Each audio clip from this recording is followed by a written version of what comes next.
which resulted in a power vacuum. Eventually a man who may well have been Albanian to both. He was Muhammad Ali, who into a view of Egypt and the independence of the Ottomans.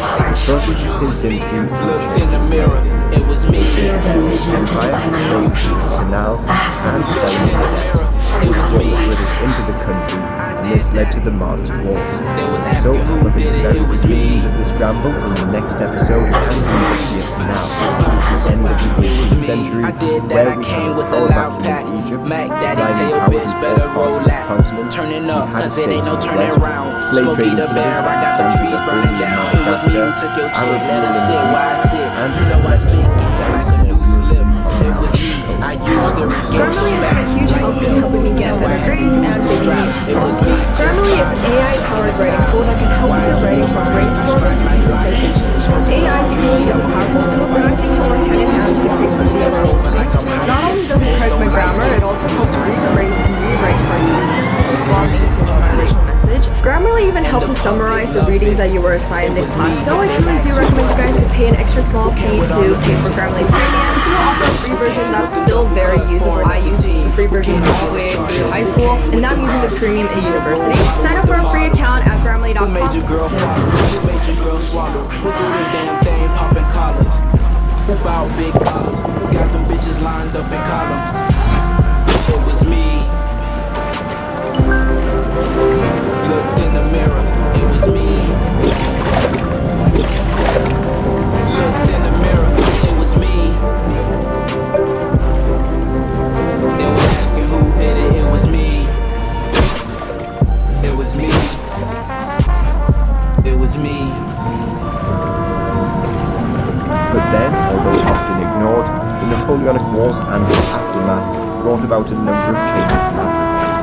Notably, the British entered South Africa, the Americans defeated the Barbary States, the British fought the Ashantis, and the government took direct control of the West African colonies. Then the restored French monarchy invaded Algeria, and probably most importantly, in many African kingdoms, slavery was abolished. This led to kingdoms that emerged in the 17th and 18th century, those that built their economy on the slave trade, were left economically crippled, and this weakened the continent's major powers even further. Although the African continent had a number of powerful kingdoms in the early Ottoman period, Congo, Ethiopia, China, and Morocco, by the end of the 18th century, most of them had been left weakened by civil wars, foreign intervention, and warfare. Many of these wars were spurred on by the demand for slaves. But then, Constantine changed with the outbreak of the Napoleonic Wars, starting with Napoleon's invasion of Egypt. At that time, Egypt was ruled by the Ottomans, but that was just another power on the decline in the 18th century, and by then the Barbary States in West Africa were actually independent. Meanwhile, in Egypt, family was authority that in the 15th century. This was a military caste division straight from the Caucasus Balkans in the island. So the ruling elite of Egypt was given ethnicity to the larger Arab population. This meant when Napoleon invaded Egypt, he largely fought the Mamluks and their armies, and despite some early victories, raw navy blockades and disease forced Napoleon to leave. But the defeats of the Mamluks had created a power vacuum in his country, as power was then fought over between the Mamluks, who were governed by the Ottomans, and Muhammad Ali, a leader of Albanian troops that the Ottomans sent to fight the French. In the following years of chaos, Muhammad Ali was successful in defeating the Mamluks, cementing his control, and even expanding Egypt's borders. His first war was against the new system of Islam in Saudi Arabia. After this war, he invited the remaining Mamluks to celebrate, but as they entered the city, they were massacred. Those who survived by remaining in the countryside fled south to Sudan. But Muhammad Ali pursued them in 1820. This began Egypt's conquest of Sudan. However, Muhammad Ali had another reason for the conquest. You are aware that the end of all our efforts and expense is to procure Egypt. And in this he was successful. The kingdom of Funs and the surrounding area were conquered by only 10,000 men or so, demonstrating to the world how a small, well-trained force with modern weapons can defeat a whole kingdom. After this, the Egyptians would launch further campaigns of conquest, taking Salah, Fashoda, Suakin, Victoria, and Darfur by 1800. before. But one country they didn't conquer was Ethiopia. Meanwhile, Muhammad Ali's dynasty would fight wars against the Ottomans and, for a short while, they even took Syria. So they could be seen as the first true colonizers of Africa, who didn't just trade coast, but large stretches of land. Plus, even though his dynasty would remain officially under Ottoman control, they virtually acted independent, and Egypt under their rule would try to rapidly modernize. For instance, the Suez Canal would be built, which would bring European traders and colonizers into East Africa. However, the Egyptian wars of modernization plunged them into debt, and this led to the British entering the country, the Mahdist Wars, and a great deal more. But going back to the turn of the 19th century, there were a few changes that occurred during the Napoleonic Wars. For instance, the British took Mauritius from the French, but more importantly, there was the formation of the Zulu Kingdom, formed by Shaka Zulu, and Bantu people who migrated south. Simultaneously, the British took the Dutch colony in South Africa, pushing the Dutch Boers on their Great Trek in 1836 to establish their own states. This meant that there was a three-way power struggle between the Boers, the British, and the Zulu. However, these three powers obviously didn't just pop into being peacefully.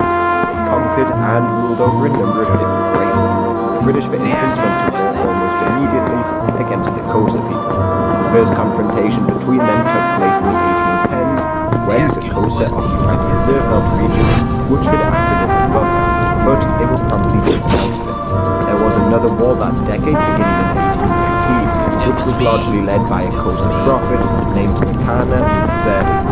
Now, he allegedly had the power to turn bullets into water and help to unite the Xhosa against the British, who had seized thousands of African belongings. But the British had the support of the San people, and together they defeated the Xhosa. As the Makana, he became the first person to be sentenced to prison on Robbers Island, which became the infamous site of Nelson Mandela's prison. In the intervening years, thousands of British settlers arrived in South Africa, while the Xhosa angered the Boers with their cattle. So Piet Retief sent his war commandos on expeditions against them, while the Sixth Xhosa War erupted in 1834. It was another speedy victory for the British, who took their land and even risked peace. However, while negotiating payment for stolen cattle, the king tried to escape and was chased. However, despite this victory, Britain's inability to protect their settlers convinced them to take matters into their own hands and first lost the Great War. However, tensions between the British and the Boers had been running out of time, which became and British laws and culture but what possibly angered them the most was the immigration policy. For instance, back in 1813, the British declared the natives of South Africa would be citizens instead. The British then outlawed slavery in the region in 1834, freeing 30,000 or so African slaves. At that time, it is believed over 90% of Boers in some regions like Stellenbosch owned slaves, so this, along with the cattle race, prompted the Boers to send them and establish their own colony. These treks lasted a couple of years, and only around 6,000 people were the Dutch nation remained on board, and they faced attacks from all sides. Mandela, for instance, attacked them mainly on but in 36 of them massive effect top, it was 35 Boers held off full time from over 5,000 following punitive attacks pushed the Mandela out of the region and where them live today. But their arrival came at the cost of the Shona people, and tensions between these communities continue to this day. But probably the worst attacks came from the Zulu. For instance, in 1838, Piet Retief met with Dingane, the Zulu king, to discuss a land treaty and watch a ceremonial performance. However, it was a trap, and 100 people, including Retief, were massacred. This was followed up with a number of other massacres like the Dunedin massacre, in which over 500 Boers were killed.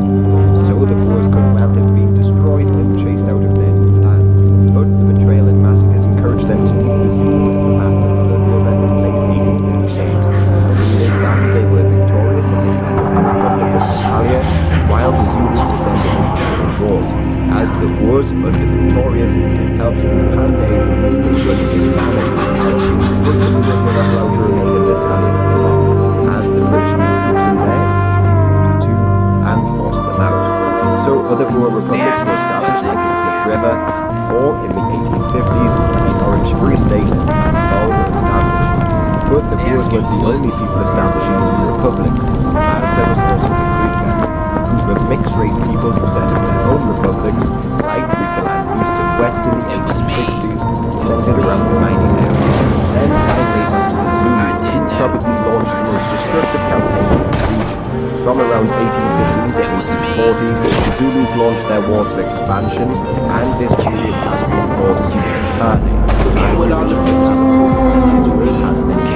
But think of it as a meaning scattering of people, as people form part of their land, and it is estimated that over 1 million people then for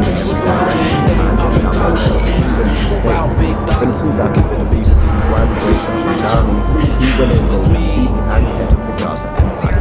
The Fenton people, on the other hand, designed to Xhosa land, further strain on their resources, and if you look at a map of South Africa today, you will see a tiny nation trapped inside it. This is Lesotho. The origins of this country date back to this period, as Lesotho the first took the Sotho people into the mountains to escape the Zulu war. With a tiny nation in this region, Swaziland, turning up, their body people beforehand, this was living around Belgium and they settled in the area that we are today under the leadership of Vladimir III, and they are quite unique because nothing affected by the Zulu war. To the east of them, the Portuguese still continued to rule over, but their power was largely on the wane by now, and a lot of trade along the east coast was now being conducted by the Omani people who ruled Zanzibar. Like the ruler in South Africa, there was a collection of mixed-race people called the Zulu, who became incredibly influential in the region, often serving as intermediaries between the two groups of people. They, however, had a calling for running large estates and razos, which they were given in exchange for an annual fee. Their huge estates were protected by slave soldiers known as Tukundu, and some families owned a few thousand of them. Some of these families would also become somewhat Africanized and even became chiefs of local tribes. In later decades, the Portuguese would try to bring them back under their control, especially after David Livingstone began exploring the region.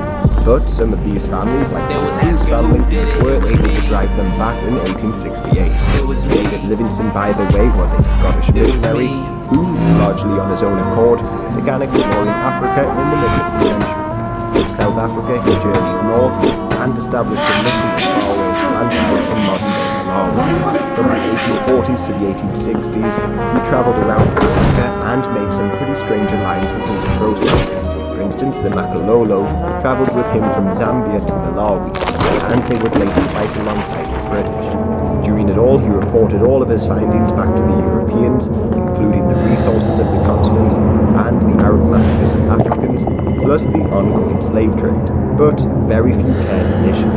He eventually disappeared in 1869, and Henry Morton Stanley was sent out to find him. He met on the shores of Lake Tanganyika in 1871 with the famous words, "Dr. Livingstone." However, Stanley was also struggling to find funding for exploration, and he often depended on newspapers rather than his own government. Eventually, he relented and went to Leopold II of Belgium, a European leader eager to conquer the area. But he would later be horrified to find out Leopold's intentions.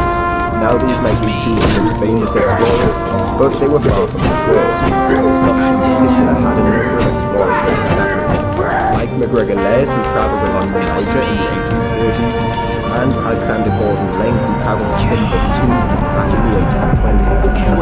Irish born Frenchman and Juan Thomas de Aberdeen, born in Ethiopia in the 1830s, and Richard Francis Burton, a peculiar explorer trying to find the source of the Nile.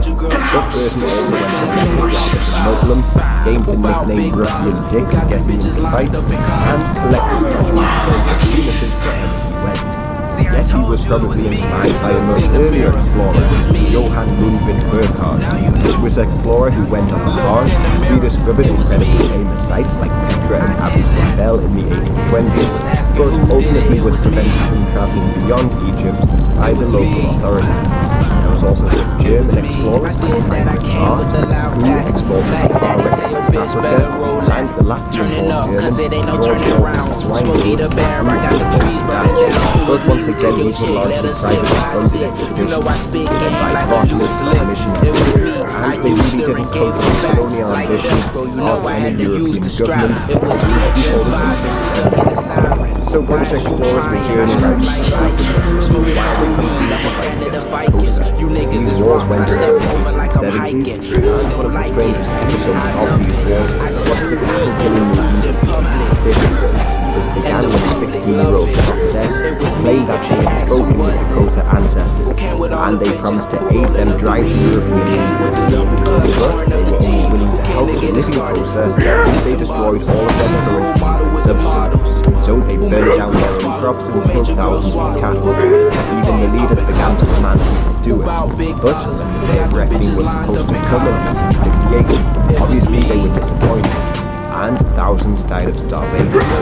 Meanwhile, before the scramble, the British were fighting elsewhere in Africa. Going back to the beginning of the century, in the West, the British were getting involved in wars along the Gold Coast because, just like in the Americas, Europeans would often relax the same lives of nations. There, the British often aided the Fante Confederacy, while the Dutch historically helped the far more powerful Ashanti Kingdom. The Fante, by the way, also flew a Safo flag in battle, something very similar to a regimental flag, many of which featured a Union Jack. So the British, albeit in a very small way, got involved in the Ashanti-Fante War of 1806. Then the Ashanti fought the Fante again in 1811 and won again. But the Kingdom of Ashanti's most ambitious war conquest came in 1814, when they conquered large sections of the Gold Coast with an army of 20,000 men and threatened to remove the Europeans from the area. So in 1817, the British African Company of Merchants signed a treaty of friendship with them, recognizing their recent conquest. However, the British African Company of Merchants was soon dissolved in 1821, and the British government took control of the West African colonies. Shortly afterwards, in 1823, the Ashanti killed soldiers in the British Royal African Regiment, leading to the First Anglo-Ashanti War. During this war, the British were actually defeated in early battles, and their commander, Charles McCarthy, was killed and his soldiers turned off, and his heart was allegedly beaten. But during that fatal battle, only takes of supplies were brought to the front line, three of which only contained macaroni. Therefore, the 500 people in the British army were doomed against the 10,000 Ashanti. So to counterattack, the British brought concrete rockets into the region and drove the Ashanti back, taking a great deal of the Gold Coast either directly under their control or under the control of their allies like the Fante. Thus, it should also be said that the African Company of Merchants was also dissolved because they were still allegedly trading in slaves, something that was banned in 1807. This ban was taken incredibly seriously by the British, as they also created the West African Squadron, which patrolled the seas in the area, hoping to stop slave ships. To further help in this effort, they formed a new base in Banjul in 1816, and this would be the basis of the Gambia in the following decades.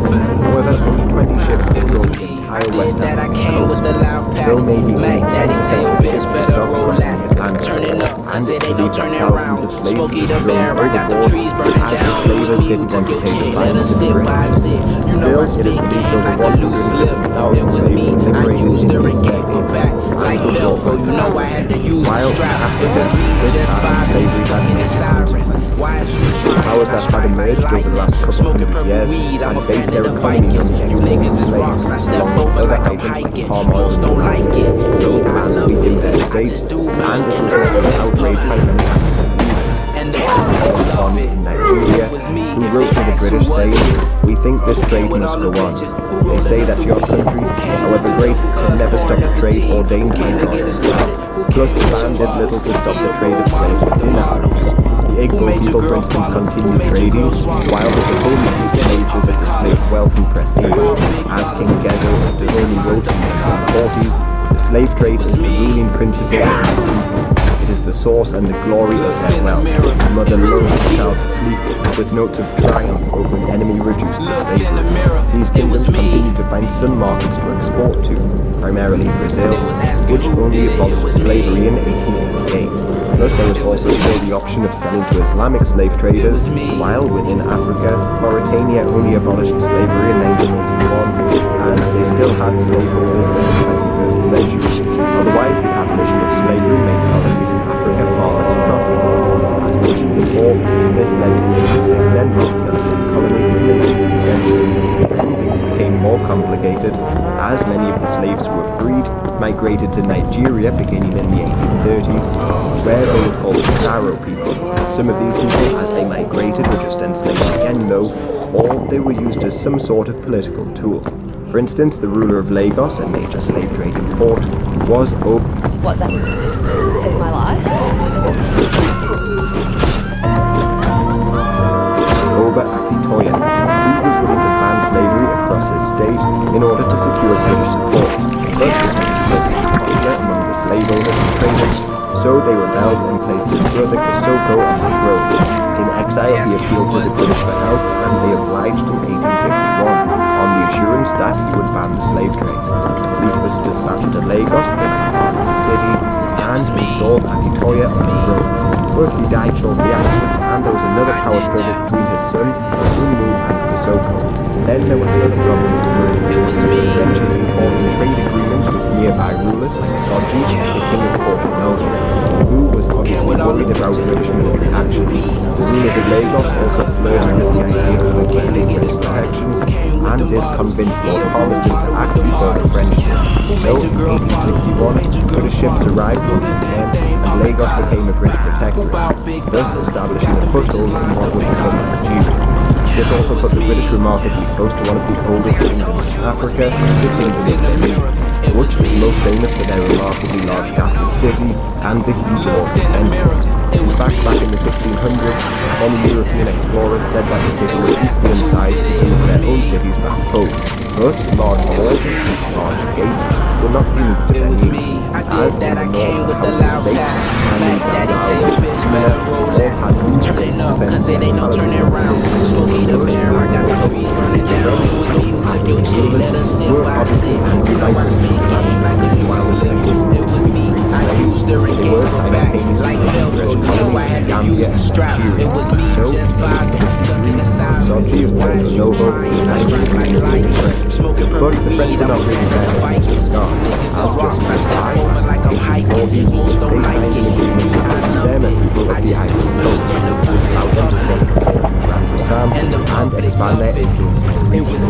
But going back to slavery, British people began to bring free slaves across North America to their main base in West Africa, Sierra Leone. This colony was home to the Woodland Rose Island, but even when slavery was legal, there was a huge scheme to resettle black people in this area. Many black people fought to resettle the British Revolution in exchange for their freedom, while others like Browder and Guiano was able to purchase his freedom. He, like many others, went to live in England and formed the Sons of Africa, aimed at abolishing the slave trade. Meanwhile, white abolitionists set up a committee for the release of the Black Poor. They believed that sending the poor black people from Canada and the UK back to Africa would help relieve their poverty. But this plan also got support from many races who hoped to remove black people from the country. Prime Minister William Pitt Younger said they should be sent somewhere, and be no longer suffered to infest the streets of London. So, with government approval, former slaves from England and Nova Scotia were resettled in Sierra Leone, where they founded a city of freedom. On arrival, they had many rights and even elected officials, but they were given very